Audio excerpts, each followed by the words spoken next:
Welcome in my YouTube channel. मैं हूं AK Kashyap. एक टॉपिक पे बात करेंगे और यह टॉपिक महत्वपूर्ण टॉपिक है, आप लास्ट तक जरूर देखिएगा। इसकी शुरुआत हम लोग कर रहे हैं जो भारतीय न्याय संहिता है उसमें एक सेक्शन 63 है, धारा 63 है। भारत की आधी आबादी महिलाओं की है और ये महिलाओं से ही संबंधित ये धारा है। और आज जो इस टॉपिक की हम शुरुआत जो कर रहे हैं ये भारतीय दंड संहिता में जो सेक्शन 375 के नाम से आप जानते होंगे उसी को परिवर्तित करके भारतीय न्याय संहिता में सेक्शन 63 कर दिया गया है। आज के इस टॉपिक में हम लोग महिलाओं पे चर्चा करेंगे और यहाँ शुरुआत करते हैं जयशंकर प्रसाद की रचना है कामायनी। कामायनी में जयशंकर प्रसाद ने लिखा था कि नारी तुम केवल श्रद्धा हो, ये कहने वाले चले गए और इस पंक्ति के एवज में बस बरसों तक हम चले गए। यहाँ तक इस भारतीय न्याय संहिता में जिस 63 पे जो बात कर रहे हैं, सेक्शन 63 पे, ये काफ़ी महत्वपूर्ण टॉपिक है, इसे आप ज़रूर लास्ट तक देखिएगा। ये 63 आखिर है क्या, इसको ज़रा समझते हैं। पहले इस धारा को सेक्शन 375 में इंडियन पेनल कोड में इसको जगह दिया गया था और वहाँ पे महिलाओं के साथ होने वाले बलात्कार से संबंधित परिभाषा को डिफाइन किया गया था। अभी आप हाल ही में देखे होंगे कि बंगाल में एक घटना घटा। इस तरीके के घटना भारत में कंटिन्यू घटते रहे। अगर भारत में अपराधों की बात करें तो भारत के अपराधों की अगर सीरीज की बात करेंगे तो भारत में चौथा पोजीशन पर जो अपराध हो रहा है वह महिलाओं से संबंधित जो रेप, जिसे बलात्कार कह सकते हैं, या उससे संबंधित जो फैक्ट हैं उससे संबंधित फैक्ट पर ये चौथे पोजीशन पर ये घटना घटित हो रहे हैं। यानी भारत में ये चौथे स्थान पर ये घटना काफ़ी शोचनीय है। अकेले उत्तर प्रदेश में 50% से ज़्यादा केस उत्तर प्रदेश में दर्ज किए गए हैं और ये वर्ष 2023 के। देखिए 63 में जिस बात पे चर्चा किया गया है कि रेप को जो परिभाषित किया गया है, बलात्कार को जो परिभाषित किया गया है, इसके कुछ जो फैक्ट हैं उस फैक्ट को देखेंगे। इसमें सबसे पहले एक कट ऑफ डेट एज निर्धारित किया गया है और इस एज को 18 वर्ष रखा गया है। 18 वर्ष से ऊपर के महिला के साथ अगर जबरन, छल से या धोखे से अगर किसी भी प्रकार का कोई उनके साथ शारीरिक संबंध बनाया जाता है या उनकी इच्छा सम्मति के विरुद्ध होता है तो वह क्या कहलाता है, वह यौन उत्पीड़न यानी वह बलात्कार की श्रेणी में आता है। ठीक इसी तरीके से 18 वर्ष से कम उम्र की अगर लड़कियों के साथ अगर यौन संबंध बनाया जाता है तो वह भी एक बलात्कार ही है।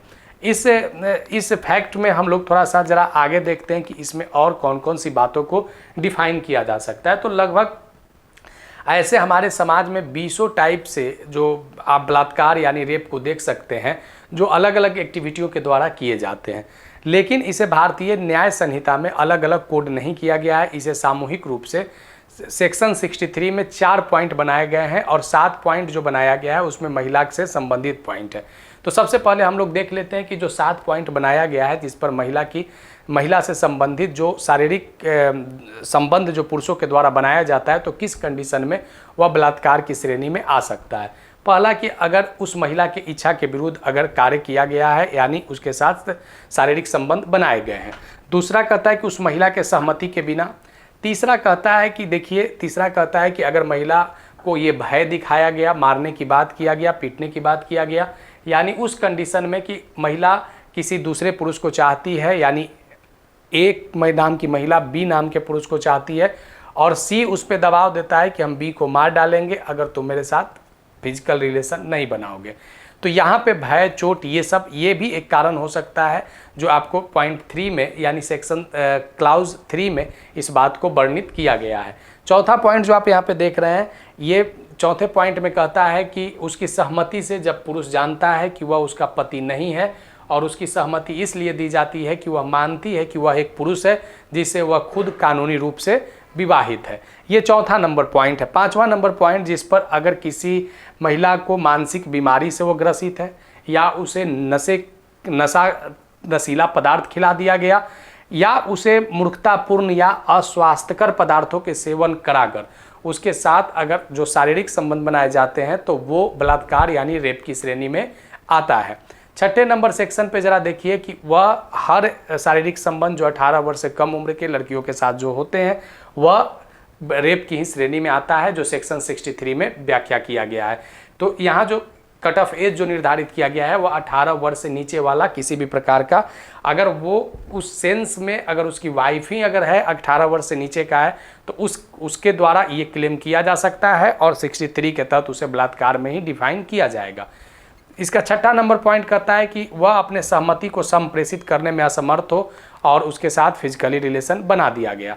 तो इस तरीके के जो पॉइंट थे, 7 पॉइंट जो थे, जो महिलाओं के स्वेच्छा के विरुद्ध, उसके सहमति के विरुद्ध उसे डरा धमकाकर पुरुषों के द्वारा अगर उसके साथ शारीरिक संबंध बनाए जाते हैं तो वह उस कंडीशन में वह क्या कहलाता है, रेप की श्रेणी में ही आता है।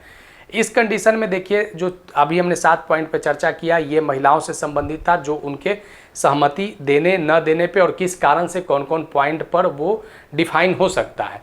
अब जिस बिंदु पे बात कर रहे हैं, ये 4 पॉइंट है जो क्लाउज 63 में ABCD के नाम से जाना जाता है। यहाँ पे जो सेक्सुअल ऑर्गन्स होते हैं उसमें पुरुष के द्वारा जबरन अगर कोई एक्टिविटी किया जाता है या अपने किसी पर वो दबाव बनाता है ऐसा करने के लिए, तो इसका व्याख्या सेक्शन 63 के A पॉइंट में किया गया है। B पॉइंट में किया गया है कि अगर कोई मेल अगर वह अपने सेक्सुअल ऑर्गन्स के अलावे किसी और पार्ट के साथ, अगर वो महिला के ऑर्गन्स के साथ अगर कोई वैसे एक्टिविटी करता है या किसी व्यक्ति को वैसा करने के लिए वो दबाव डालता है, तो BNS के धारा 63B के तहत वह भी क्या है, रेप का ही डिफिनीशन है। चलिए C नंबर सेक्शन 63 में देखिए कि अगर किसी महिला के शरीर के किसी भाग के हिस्से पर वो हेरफेर करता है ताकि उसके साथ किसी भी प्रकार का शारीरिक संबंध बना लिया जाए, अगर ऐसा वो करता है तो अन्य व्यक्तियों के साथ अगर वैसा करने पर मजबूर करता है तो 63 का C के तहत वह भी रेप ही माना जाएगा। इसके अलावा 63 के D में अगर किसी पुरुष के द्वारा अगर उसके सेक्सुअल ऑर्गन्स को अगर किसी भी प्रकार के उसके पुरुष के माउथ्स वगैरह से अगर टच किया जाता है तो उस कंडीशन में वह भी एक 63D के आधार पर वह भी रेप को ही परिभाषित करता है। भारत में ये क्रम में अपराधों की श्रेणी में 4थे पोजीशन पर इसका नंबर है। आगे बात करेंगे किसी और टॉपिक पे। अगर वीडियो अच्छा लगा है तो लाइक और शेयर करके ज़रूर मेरे चैनल को सब्सक्राइब नहीं किया तो सब्सक्राइब कर लीजिएगा। BNS के 63 धारा काफ़ी इंपॉर्टेंट धारा है जो बदला हुआ कानून 375 का ही स्वरूप है। चलिए आगे मिलेंगे नेक्स्ट वीडियो में नेक्स्ट टॉपिक के साथ। धन्यवाद।